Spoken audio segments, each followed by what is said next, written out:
Hello guys, kumusta kayo?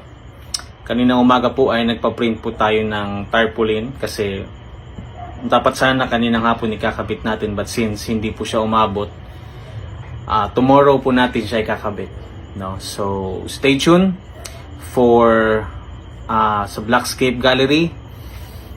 May mga bagay po na hindi po aabot sa plano po namin na date, no? Because yung mga ibang item, but we still have available here na pwede po nating mabili, like Kraken.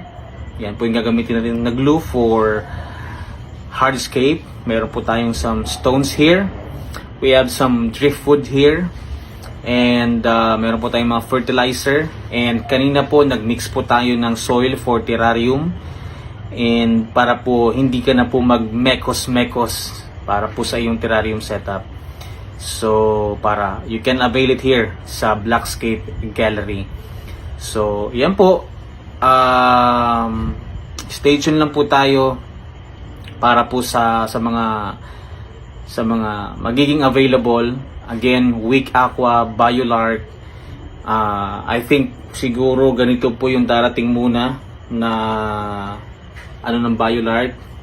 Hindi ko po, pag nakita po natin, papakita po natin sa inyo so that you can have your nature sa inyo pong bahay. Magkaroon po ng nature na ambience, no?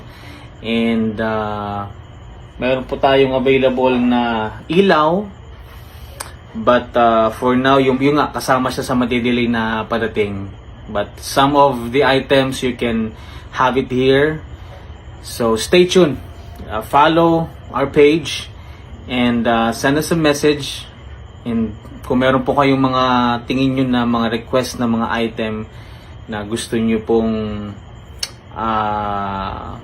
padala natin dito, just comment down below.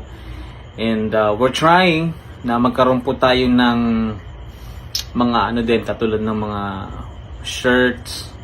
We are shout out kay Sir Matthew Manes, baka magpadala po siya sa atin ng Brutalscape na t-shirt na hindi po pamigay kundi pabebenta po natin. And also we're planning to have some Blackscape t-shirts and Blackscape net cap. So tingnan po natin and support us, and we'll see you.